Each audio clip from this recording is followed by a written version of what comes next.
പ്രിയമുള്ളവരെ, നാം ഒരു തീർത്ഥാടന യാത്രയ്ക്ക് ഒരുങ്ങുകയാണ്. നാം വിശ്വസിക്കുന്ന വിശ്വാസ സത്യങ്ങളെ അടുത്തറിയുവാനും ചരിത്ര പുരുഷനായ ഈശോയുടെ പാദസ്പർശനങ്ങളേറ്റ നാട്ടിലൂടെ അനുപദം സഞ്ചരിക്കുന്നതിന് ദൈവാനുഗ്രഹത്താൽ ക്ഷണം സ്വീകരിക്കപ്പെടുകയും ചെയ്തിരിക്കുന്നവരാണ്. ഈ യാത്ര എന്നാൽ പണം ഉള്ളതുകൊണ്ട് മാത്രം നടക്കുന്ന ഒരു യാത്രയല്ല, ദൈവവിളി ലഭിച്ചതിൻ്റെ യാത്രയാണ്. ദൈവത്തോടുള്ള കൃതാർത്ഥതയോടുകൂടെ നമുക്ക് ഈ യാത്രയ്ക്ക് ഒരുങ്ങാം.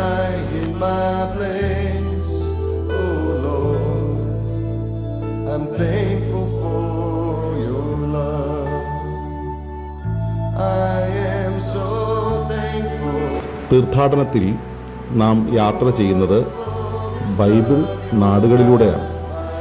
ബൈബിൾ നാടുകൾ എന്ന് വെച്ചാൽ 1 ജോർദാൻ, 2 ഇസ്രായേൽ, 3 പാലസ്തീന, 4 ഈജിപ്ത്. നാം ആദ്യം നെടുമ്പാശ്ശേരിയിൽ നിന്ന് പറന്നുയർന്ന് ഏകദേശം 4 മണിക്കൂറുകൾ പിന്നിട്ട് ഗൾഫ് രാജ്യത്ത് ഇറങ്ങും. ഗൾഫ് രാജ്യത്ത് നിന്ന് അടുത്ത ഫ്ലൈറ്റിൽ ഏകദേശം 3 മണിക്കൂർ യാത്ര ചെയ്ത് ജോർദാൻ്റെ തലസ്ഥാനമായ അമാനിൽ ആലിയ രാജ്ഞിയുടെ പേരിൽ അറിയപ്പെടുന്ന വിമാനത്താവളത്തിലെത്തുന്നു. അവിടെ ഒരാഡംബര ബസ്സിൽ നമുക്ക് യാത്ര ഒരുക്കിയിട്ടുണ്ട്. തുടർന്നുള്ള ദിവസങ്ങളിൽ നാം കൈറോയിൽ നിന്ന് തിരിച്ച് വിമാനം കയറുന്നതുവരെയുള്ള യാത്ര ഈ ബസ്സുകളിലാണ്. ജോർദാനിൽ ഒരു വാഹനമാണ്, പാലസ്തീനയിലും ഇസ്രായേലിലും മറ്റൊരു വാഹനമാണ്, ഈജിപ്തിൽ മറ്റൊരു വാഹനവും. അങ്ങനെ 3 വാഹനങ്ങൾ നാം ഈ യാത്രയിൽ ഉപയോഗിക്കും. യാത്രയിൽ ഉടനീളമുള്ള എല്ലാ ചെലവോടും ഉൾപ്പെടെയാണ് നമ്മുടെ റേറ്റ്. സ്പെഷ്യലായി വ്യക്തിപരമായി എന്തെങ്കിലും ഷോപ്പ് ചെയ്യാനുണ്ടെങ്കിൽ മാത്രമാണ് പണം നമുക്ക് വ്യക്തിപരമായി ചെലവാകുകയുള്ളൂ.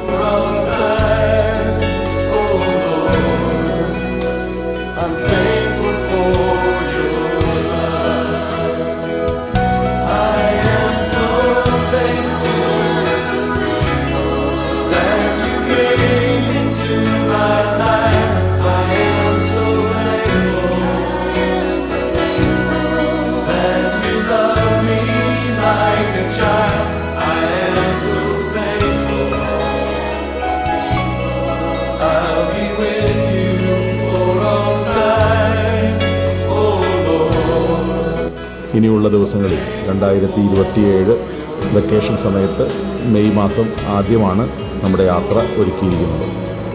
ആ യാത്രയ്ക്ക് വേണ്ടി പ്രാർത്ഥിച്ചൊരുങ്ങുക.